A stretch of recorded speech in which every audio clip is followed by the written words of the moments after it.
Voltemos à nossa narração. Jó não sabe o que se passa no céu, mas o leitor sabe. Os filhos de Deus se reúnem para uma grande assembleia.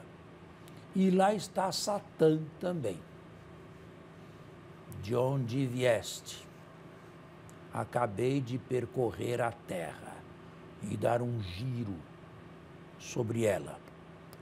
Reparaste o meu servo Jó, como é um homem íntegro, sem mácula, sem pecado, sem defeito? É claro.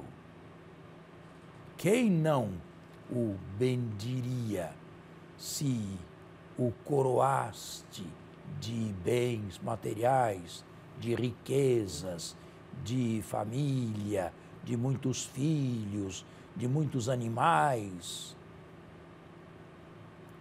Ele está nas tuas mãos. Apenas não toque na saúde. E Jó, de repente, fica pobre. Perde tudo. O livro não é histórico, mas nas suas entrelinhas cai fundo em cada um de nós que o lê com atenção. 3 amigos aparecem para consolar Jó e ficam em silêncio 7 dias e 7 noites. Tão grande era a dor que viam em Jó. E Jó, resignado, pelo menos no prólogo, diz: eu saí nu do ventre da minha mãe e para lá eu voltarei nu também. Deus deu, Deus tirou. Seja bendito o nome do Senhor. Como lhe aprouve, assim ele o fez. Mas no corpo do texto, que depois se transforma em poesia hebraica, os amigos se alternam um após o outro para dizer a Jó, repisar a Jó, que ele não se esqueça da teodiceia tradicional. Ele deve ter tido alguma culpa. Não é sem nada, não é por nada que ele foi reduzido a essa extrema miséria. Mas Jó responde a cada um depois que se calam e tem a certeza, a consciência lhe diz que não errou, que não cometeu crime algum.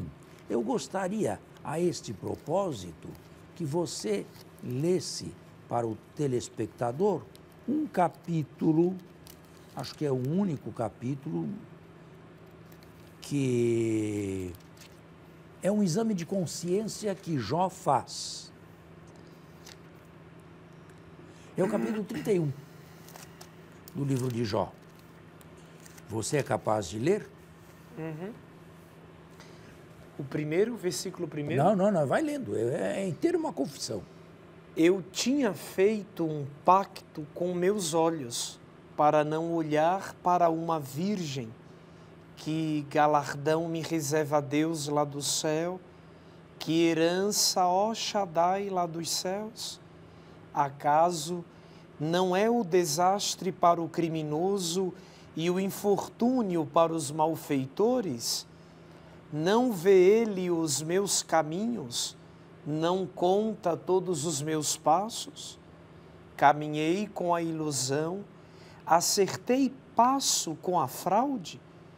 Que Deus me pese numa balança exata e reconhecerá minha integridade. Se desviaram do caminho os meus passos e o meu coração seguiu as atrações dos olhos, se apegou alguma mancha às minhas mãos, que outro coma o que semeei e que arranquem as minhas plantações. Se o meu coração se deixou seduzir por mulher e estive à espreita à porta do vizinho, que minha mulher gire a mó para outrem e outros se debrucem sobre ela. Pois isso seria uma infâmia, um crime digno de castigo, um fogo que devoraria até a perdição, destruindo até a raiz todos os meus bens. Se deneguei seu direito ao escravo ou à escrava, quando pleiteavam comigo, que farei quando Deus se levantar? Que lhe responderei quando me interrogar? Quem me fez a mim no ventre, não o fez também a ele?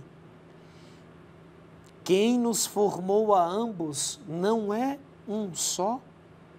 Se minha terra pede vingança contra mim, e os seus sulcos choram com ela, se comi o seu produto sem pagar, asfixiando aquele que o cultivou, que nasçam cardos em vez de trigo, no lugar de cevada a erva fétida. Se fui insensível às necessidades dos fracos, se deixei tristes os olhos da viúva, enquanto comi meu bocado sozinho, sem reparti-lo com o órfão, na verdade, desde minha infância, Deus criou-me como um pai, e desde o seio de minha mãe guiou-me. Se vi um miserável sem roupas, um pobre sem cobertor, e não me agradeceram os meus flancos, os seus flancos, aquecidos com a lã de minhas ovelhas, se levantei a mão contra o órfão, sabendo-me importante na porta, que minha espádua se desprenda de minha nuca e que meu braço se quebre no cotovelo, porque o castigo de Deus seria meu terror. Não subsistirei diante da sua majestade. Se pus no ouro minha confiança e disse ao ouro mais puro, és minha segurança. Se me comprazi com minhas grandes riquezas, com uma fortuna amontoada por minhas mãos, se olhei para o sol resplandecente, ou para a lua que caminha com esplendor, e meu coração se deixou seduzir secretamente, e minha mão lhes enviou um beijo, também isto seria crime digno de castigo, pois teria renegado ao Deus do alto. Se me alegrei com a desgraça do meu inimigo e exultei com a infelicidade que lhe sobreveio, ou permiti que minha boca pecasse e reclamasse a sua vida com uma maldição, se os homens de minha tenda disseram, oxalá nos deixassem saciar-nos de sua carne. Na verdade, o estrangeiro nunca pernoitou à intempérie. Abri sempre minha porta ao viandante.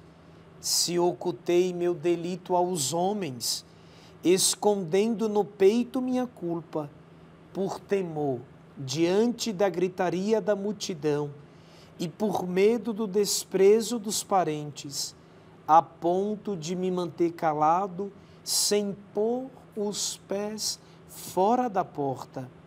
Oxalá houvesse quem me ouvisse.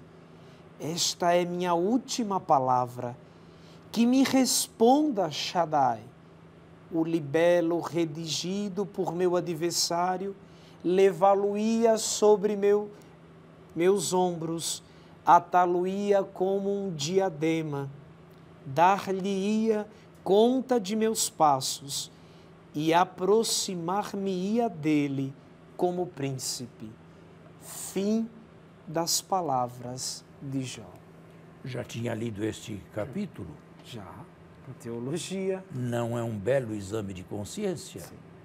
E uma pessoa que é íntegra sobre todos esses pontos de vista, é difícil encontrar gente assim, hein?